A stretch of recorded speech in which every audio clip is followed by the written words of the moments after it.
Hello group people, salam profit untuk kita semua. Let me introduce myself. My name is Anissa Kamela, but you can call me Caca, and I'm part of IPMI MBA student, Master of Business Administration. I will get that soon. Okay, never mind. Okay, so in this occasion, I would like to explain to you about my mind map. This is the mind map about what I've learned in Prof. Roy class, Prof. Roy sample. It's about corporate finance, so I hope you will enjoy it. Even it's very difficult. Until now I kind of getting confused lah. But I will make it simple to you, and I hope you will learn from my explanation. Here you are. What is the principal-agent relationship? The principal-agent relationship is an arrangement in which one entity legally appoints another to act on its behalf. In a principal-agent relationship, the agent acts on behalf of the principal and should not have a conflict of interest in carrying out the act. The relationship between the principal and the agent is called the agency, and the law of agency establishes guidelines for such a relationship. The principal-agent problem is a conflict in priorities between a person or group and the representative authorized to act on their behalf. An agent may act in a way that is contrary to the best interests of the principal. Next, we've got the GCG principles, or Good Corporate Governance Principles. The first one, transparency. To improve the objectivity of business activity, the company will always initiate to provide and disclose material and relevant information and policy in a clearly written and punctual manner, easily accessible and understood by all shareholders, creditors, and other stakeholders. The company will uphold the confidentiality of the company secret according to the laws and regulations, the secret of function and personal rights without undermining the principles of disclosure adopted according to GCG's disclosure principles. Second, accountability is a pre-requirement needed to achieve good and sustainable performance. Thus, the company has to be managed well, measurable, and in line with the company's interests by always considering the interests of the shareholders and other stakeholders.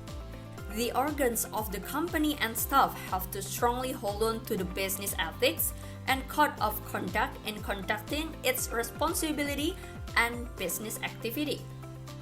Third, responsibility.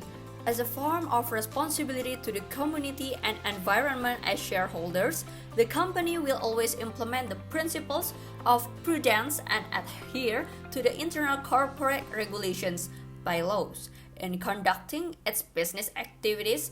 Thus, it is expected that the company gets acknowledgement as a good corporate citizen. Fourth, independence. The company will always conduct its business independently and avoid the dominancy practice from any parties, conflict of interest, dominancy by one of the company's organs upon other company's organs, any kind of pressures or influence that may affect the decision making, so it is expected that all decisions made by the company are more independent and objective. Fifth, fairness. The company will always give attention and treat the shareholders' interests and related third party which are related to or conduct transactions with the company in fairness and equality, and will always provide the same opportunity to the community in the staff recruitment process and in career without discernment to their physical condition, their race, religion, group, or gender. Next, I learned about investment simulation. I choose Charon Pokpan Indonesia, or CPIN, for 6 weeks investment simulation. I monitored the stock price of CPIN for 6 weeks. And honestly, after I did it, I can imagine if I become a rich woman, I will do this, but I will ask for help to the agent that can maintain my money. Because I'm rich, no need to do it by myself, no need to monitor it day by day by myself. Even I asked for help to the agent, but I should know about the profit and loss, so the agent will not manipulate on me. Next slide. The opportunity cost. Opportunity cost can be calculated from what we sacrifice divided what we get. Say that you have option A to invest in the stock market hoping to generate capital gain returns. Meanwhile, option B is to reinvest your money back into the business, expecting that newer equipment will increase production efficiency, leading to lower operational expenses and a higher profit margin. Time value of money. Time value of money says that the worth of a unit of money is going to be changed in the future. Put simply, the value of 1 rupiah today will be decreased in the future. The whole concept is about the present value and future value of money.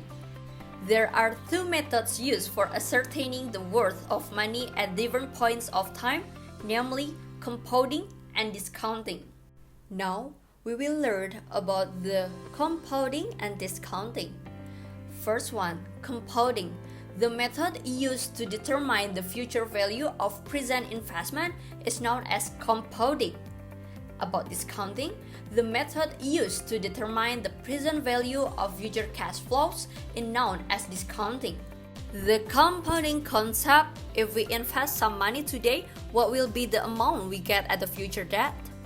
For discounting concept, what should be the amount we need to invest today to get a specific amount in the future? Next slide. The rule of 72 is a quick, useful formula that is popularly used to estimate the number of years required to double the invest money at a given annual rate of return. The rule of 72 is a simplified formula that calculates how long it will take for an investment to double in value based on its rate of return. The rule of 72 applies to compounded interest rates and is reasonably accurate for interest rates that fall in the range of 6% and 10%. And here you are, the formula of the rule of 72. Talking about the capital budgeting. Capital budgeting involves choosing projects that add value to a company.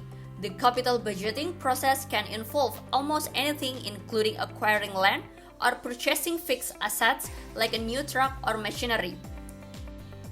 There are two ways to evaluate the project based on capital budgeting. The last one you can calculate by using the formula of first, payback period, second, net present value, third, profitability index, fourth, internal of rate return. Next slide, we have analysis of securities and portfolio investment. The first one, we can do fundamental analysis. Fundamental analysis, or FA, is a method of measuring a security's intrinsic value by examining related economic and financial factors. The second one, technical analysis. Technical analysis is a trading discipline employed to evaluate investment and identify trading opportunities by analyzing statistical trends gathered from trading activity such as price movement and volume. Third, market sentiment.